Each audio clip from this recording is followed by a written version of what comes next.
After a wild night at the club with the guy she was secretly seeing, my wife ended up in the hospital. A broken leg and a humiliating message carved into her back. You read that right. Carved.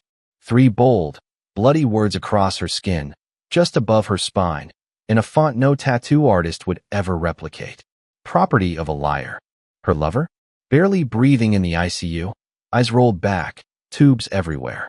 Cops pacing the waiting room like hungry wolves. And me? I was at home, sitting by the fireplace, sipping whiskey with his wife, Candace, watching the local news as the first reports of the club incident lit up the screen. My phone vibrated. Detective Walker. Unknown number. Mr. Taylor. Mind answering a few questions?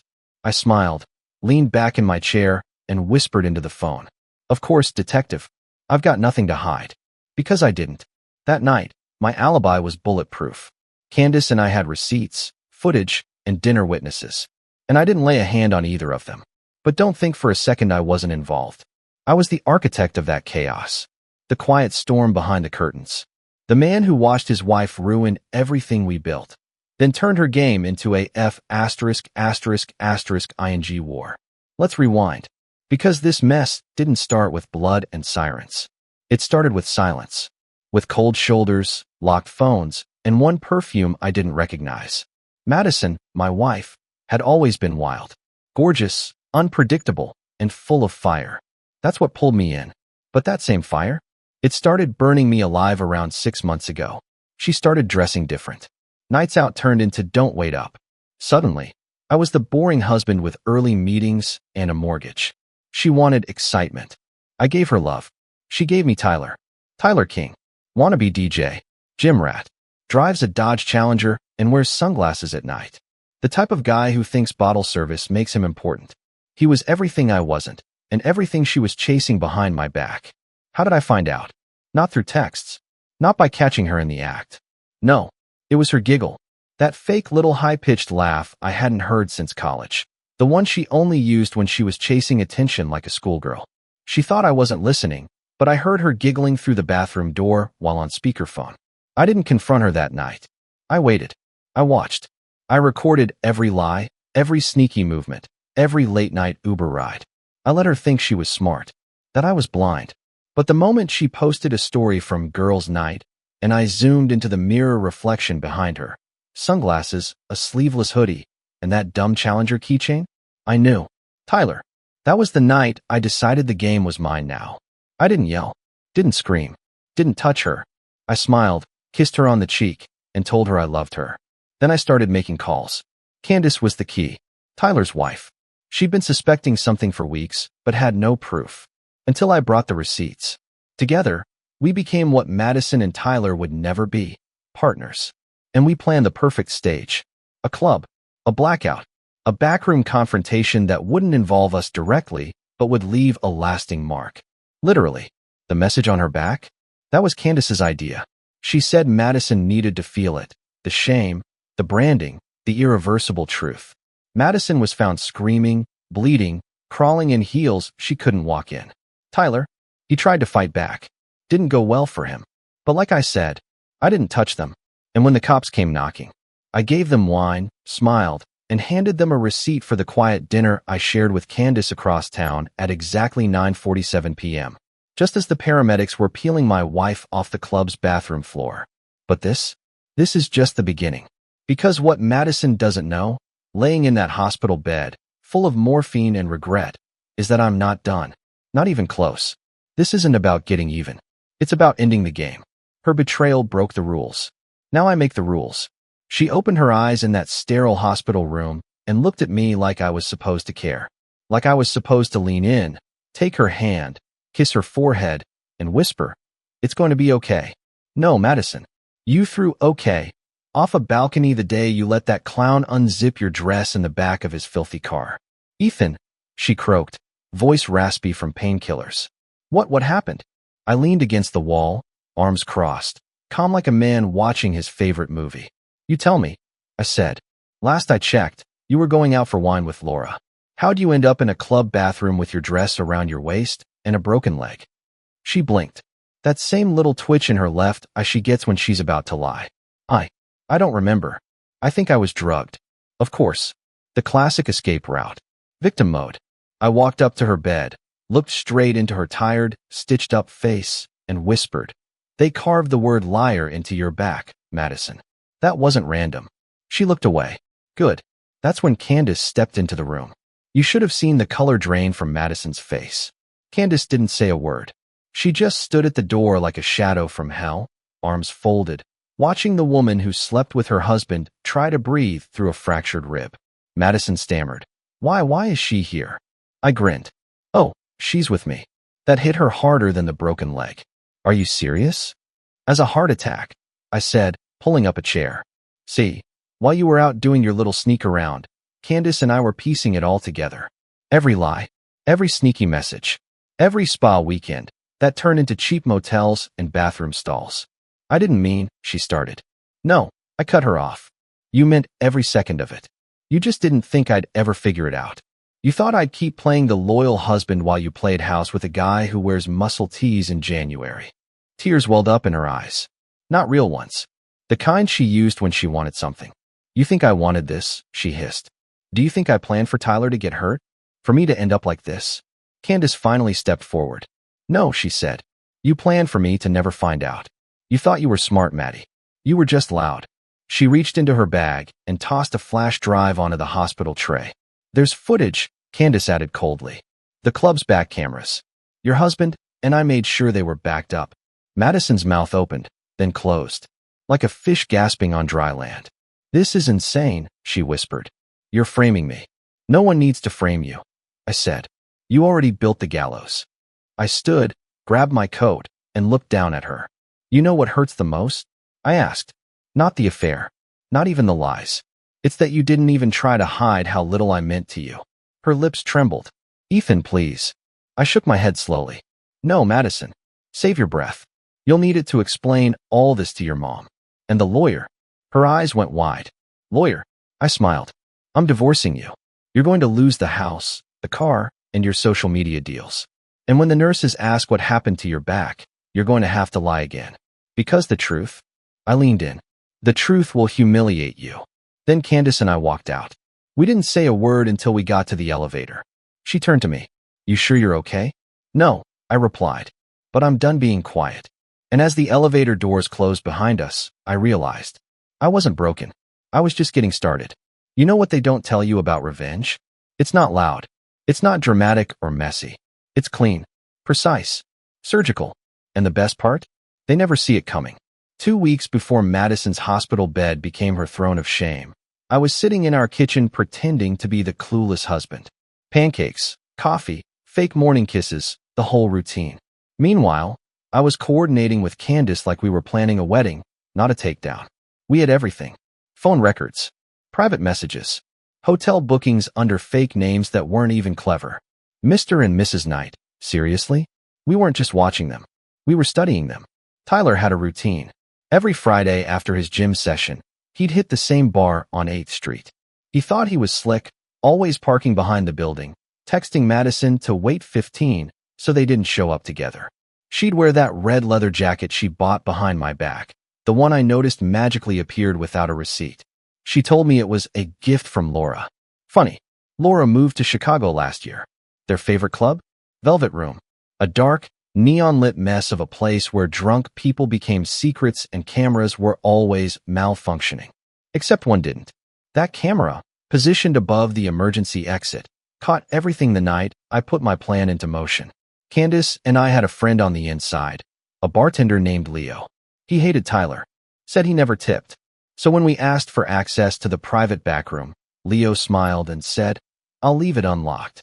That night, Madison showed up in heels too high for a woman trying to sneak around, her lipstick smeared before she even ordered a drink. Tyler greeted her like a dog off the leash, hand on her waist, whispering filth in her ear. They vanished into the backroom, laughing. That was their last laugh. See, Leo made sure the room stayed dark enough for discomfort, but just bright enough to see the writing on the wall. And by wall, I mean Madison's back. I didn't hire anyone to do it. That's the genius part. Tyler had enemies. Old deals gone wrong. All I did was tell the right person where he'd be, with who, and what time. Madison got caught in the crossfire. And you know what? I don't feel bad. She carved that betrayal long before anyone carved her. The media caught on fast. Club attack leaves 2 injured, motive unknown. Photos leaked. The message on her back became viral. Property of a liar. T-shirts were printed. Memes exploded. And Madison? She couldn't delete fast enough. Her modeling sponsors dropped her. Fitness brands started pulling contracts. The influencer queen was now a punchline. And Tyler? He hasn't opened his eyes since the night it happened. The ICU calls it stable but critical. Candace visited him once. She told me she stood at his bedside and whispered, "I hope you hear this, Tyler. I hope you dream of it every night. You destroyed your family for a woman who can't even lie well." Cold. Perfect. Back at home, Madison had no idea how deep the damage ran. She tried texting me. "Please talk to me. I never meant for it to go this far. I love you."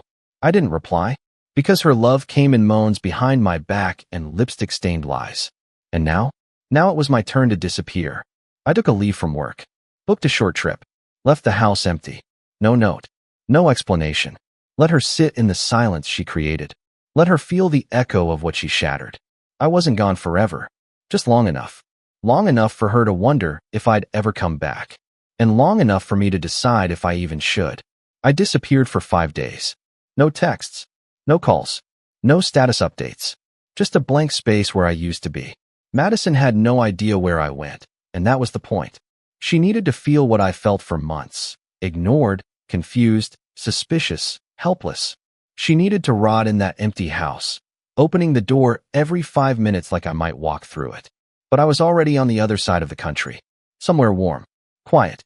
I sat on a balcony at night with a bottle of bourbon and no memories. Just wind and waves and the absence of her voice. I didn't miss her. That's the wildest part. You think you're going to collapse without the person you built your world around. But once the lies rot away, all you feel is freedom. She tried calling me 42 times. I didn't pick up. She messaged my sister, emailed my boss, even tried contacting Candace. That was a mistake. Candace sent her one text. "He's done with you. Be done with yourself." I don't know what happened after that, but I like to imagine Madison screaming at her phone, sitting in the living room that used to be ours, surrounded by walls echoing her betrayal. On day 6, I flew back. Not for her. For me. I needed to see the wreckage. To know the storm did its job. When I walked into the house, it was dark. No candles. No fake attempt at a romantic apology. Just her, sitting on the kitchen floor in a hoodie and no makeup, eyes red, looking like a ghost that forgot to die. "Ethan," she breathed out, as if saying my name gave her air. I didn't say a word. She stood up slowly, limping slightly, her legs still healing from the night that changed everything. "I thought you left for good." I closed the door behind me and dropped my bag. I considered it. She reached out to touch me. I stepped back. Her hand hung there, trembling, before she pulled it back like it burned. "Can we please talk?" she whispered. I know I messed up. I know I don't deserve you, but I can't sleep. I can't eat. I feel like I'm going crazy." I almost laughed, because I had gone crazy first, listening to her lies night after night, gaslighting myself into believing I was paranoid. And now she was finally drowning in the poison she poured. She stepped closer. "You didn't deserve what I did. But Tyler was. He made me feel something. I was scared, bored. I don't know. Don't," I interrupted. "Don't you dare stand in front of me and say bored like it's a valid excuse for betrayal." She started to cry. "I made a mistake." "No," I snapped. "You made a series of choices. Over and over. And now you're upset because your fun blew up in your face." She folded into herself, shaking. "I don't want to lose you. You already did." Silence. Then, quietly, "What are you going to do?" I looked around the kitchen, the table we used to sit at for breakfast, the fridge still covered in photos of fake smiles. "I'm going to finish what I started," I said. Her eyes widened. "What does that mean?" "It means I've already filed for divorce. It means I've already contacted your sponsors and sent them the full story, including the footage. It means I'm not just erasing you from my life." I leaned in close. "I'm making sure the world sees who you really are." She crumbled to the floor, but I didn't stay to watch. I walked upstairs, packed the rest of my things, and walked back down with nothing but my keys. As I opened the door, she looked up with swollen eyes and said the last thing I ever expected. "Ethan, was it you?" I stopped. She didn't blink. That night at the club, The carving. The cameras. The timing. Was it you? I looked at her for a long time. Then I smiled. Doesn't matter now, does it? And I walked out. After I walked out that day, I swore I'd never speak to her again. But the thing about fire? It doesn't just burn the house. It lingers in the air long after the flames die. And Madison? She was still standing in the smoke, choking on everything she never thought would catch up to her. Within a week, she was everywhere, just not in the way she used to be. No more photo ops. No more vacation collabs or product sponsors. No more Madison Taylor lifestyle posts with her faked smiles and perfect filters.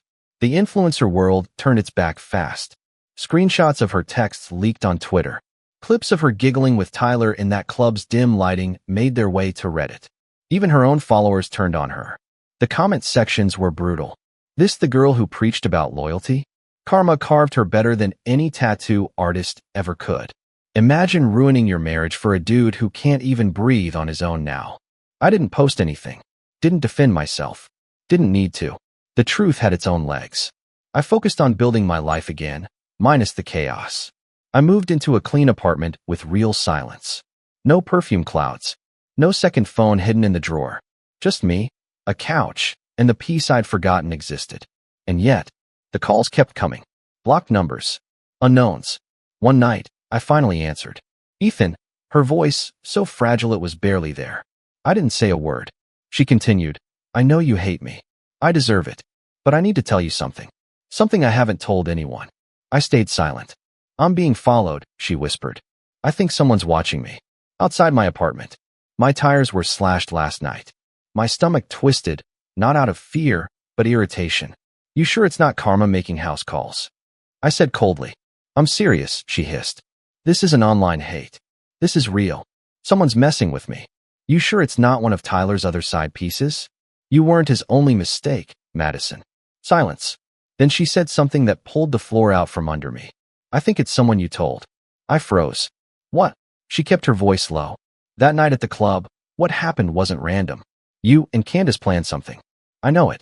I don't care about the divorce. I deserved it. But whatever came after, this stalking, the threats, I think it's because of what you set in motion. I clenched my jaw. No one's coming for you, Madison, I said. They already did. You survived. But someone's still playing, she whispered. And I think they're not done. I hung up. And for the first time in weeks, I didn't feel victorious. I felt something darker. Not regret. Not guilt. Something in between. What if someone did take it too far? What if I opened the floodgates, and now there was something loose in her world? Something I didn't control. I tried brushing it off. Told myself she was just scared, paranoid, spiraling like always. But the next night, I got a call from Candace. You hear about Madison? She asked. No. What? She got jumped outside her gym. Black eye. Broken wrist. Said the guy whispered. Liar gets what she deserves. I sat down. Heart dead still. Candace paused. You didn't do this, right? No, I said quickly. Did you? Of course not. Silence. Then who the hell did? She asked. And for the first time, I didn't have an answer.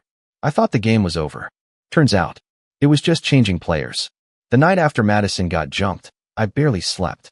Not because I cared about her anymore. That part of me died the moment I saw Tyler's name on her lock screen. But because I suddenly realized something terrifying. I wasn't the most dangerous person in her life anymore. And that meant things were spiraling into a place even I couldn't predict. I texted Candace first. Ethan, we need to talk.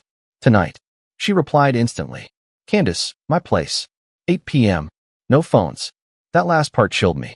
When I showed up, she already had 2 glasses of wine poured and the windows covered like we were prepping for war. Talk, she said. No small talk. No hugs. Just straight to business. I didn't send anyone after her, I said. Neither did you, right? Of course not, she said, clearly insulted. I wanted justice, not a felony. We sat there in silence for a long minute. I could hear the hum of the fridge and the occasional car passing outside, but inside, it felt like the calm before a bomb. Candace finally broke it. There's someone else involved. I nodded slowly. You think one of Tyler's enemies? She looked at me, her face serious. Tyler didn't just cheat on me, Ethan. He owed people. A lot of people. She walked over to a drawer and pulled out a folder. Old school. Thick with printed papers, photos, notes scribbled in red ink. I did some digging, she said. After everything blew up, I got curious. Turns out Tyler used to run scams. Crypto pumps, fake events, even debt collection fronts. He screwed a lot of people. I flipped through the folder. One name stood out. Brandon Malloy. Who's this? I asked. She looked away for a second before answering. Someone Tyler owed 60 grand to. Someone who went to prison for aggravated assault 3 years ago and got out 3 months before all this happened. I felt my throat tighten. You think he's after Madison? Candace nodded. If he thinks she was part of it, or just close enough to matter, then yeah. I leaned back, rubbing my temples. This wasn't part of the plan. I wanted her embarrassed, ruined online, not beaten half to death in a parking lot. Candace sat beside me and said something I didn't expect. You should warn her. I laughed bitterly. After everything she did to us. She looked at me, softer now. This isn't about forgiveness. It's about not becoming what they were. We planned revenge, not destruction. I looked into her eyes and saw something familiar. Not love, not even pity. Just the face of someone who'd gone through fire and didn't want to see someone else burn that way. So the next morning, I did it. I called Madison. She picked up on the first ring. Ethan. Her voice was cracked, tired. Listen carefully, I said. You're in danger, and it's not from me. It's from someone Tyler screwed over. His name is Brandon Malloy. Silence. Then a whisper. I know that name. Tyler mentioned him once. Said he'd kill him if he ever got out. Well, guess what? I said. He's out. And he might think you're part of Tyler's games. She didn't speak. I'm not calling again, I added. Get out of town. Now. I hung up before she could say anything. Because as much as I hated her, I wasn't going to let her die. Not like this. But what I didn't know? Brandon wasn't just after her. He had eyes on everyone who had ever touched Tyler's life. And that meant me too.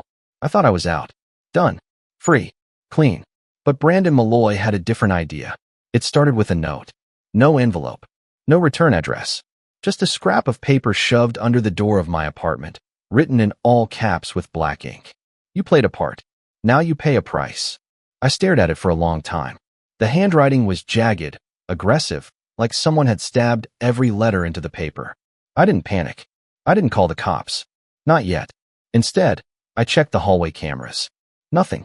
The footage cut out between 2:16 a.m. and 2:24 a.m. Perfect blackout window. Classic move. Whoever did this knew how to move. And that meant it was time to stop pretending this was just Madison's problem. I called Candace. She answered on the second ring. He found me too, she said before I even spoke. Dead bird on my porch this morning. Neck snapped. Jesus. All right, I said, pacing. We need to meet. Figure out how deep this goes. No, she said flatly. We need to disappear. Just for a while. This isn't a joke anymore. She was right, but I wasn't ready to run. Not yet. Because this wasn't just a threat, it was a message. And messages meant something. So I dug in.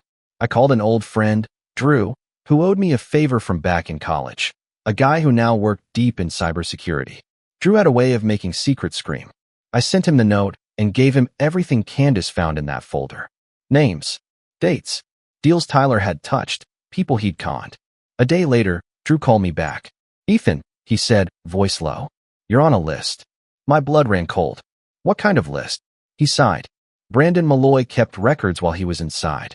Letters, names, connections. You, Candace, Madison, even Tyler's old gym trainer, all flagged. Some of them with red ink. What does that mean? Inmate code. Red ink means final. I sat down hard. My hand was shaking. He's not after revenge, Drew continued. He's after a purge. He's convinced everyone tied to Tyler helped screw him over. Whether it's true or not doesn't matter. I hung up without saying goodbye. This wasn't just a grudge. It was a campaign. And I was next. That night, I packed a go-bag. Essentials only. Changed my phone. Wiped my laptop. And I did one more thing I swore I wouldn't. I called Madison. She picked up, her voice thin and breathy. Hello. It's me. You need to leave town. Tonight. I'm already gone, she said. Checked into a motel 2 states away. I didn't think you'd call. I had to, I admitted. We're all targets now. She was quiet for a second. Then she said something strange. Ethan, you think I deserved all this? I paused. No, I said. You deserve to be exposed. Not hunted.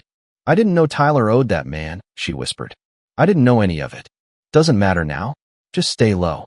I miss who we were, she added, like a child clinging to a bedtime story. That person died the moment you let someone else into our bed, I replied. Then I ended the call. Candace and I met one last time before splitting town.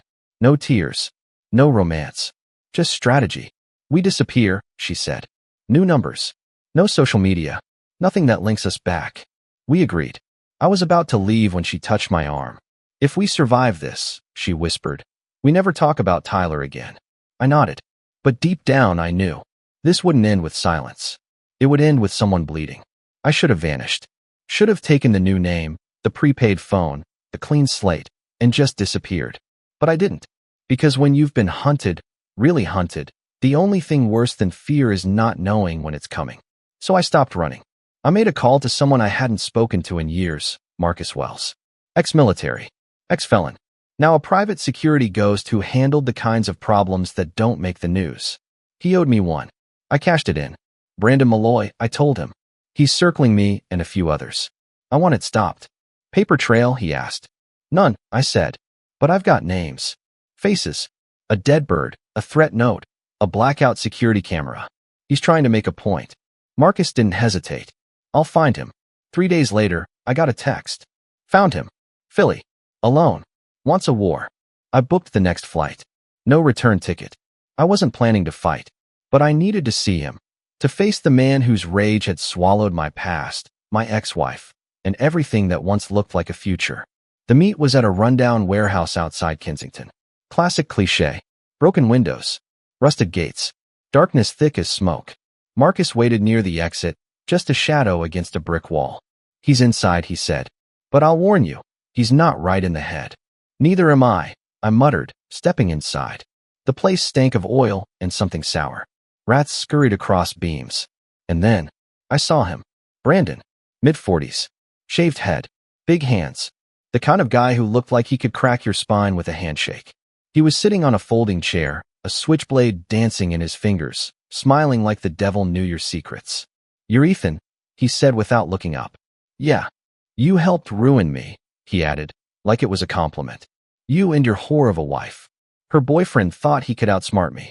Turns out, betrayal runs in circles. I stepped closer. This ends now. He chuckled. You think you can threaten me? No, I said. I came to offer a deal. He raised an eyebrow. You leave Candace and Madison alone. You disappear. In return, I walk away and let you keep breathing. That smile widened. Why should I believe you? Because I brought something you want. I dropped the flash drive on the ground between us. Tyler's contacts. The real ones. His encrypted files. Every scam. Every burner wallet.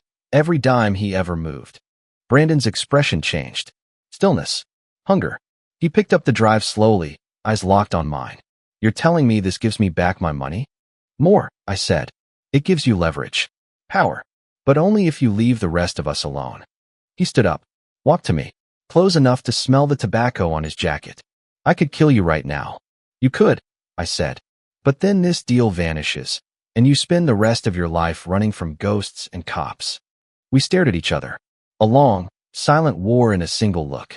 Then he stepped back. Deal, he muttered. And just like that, it ended.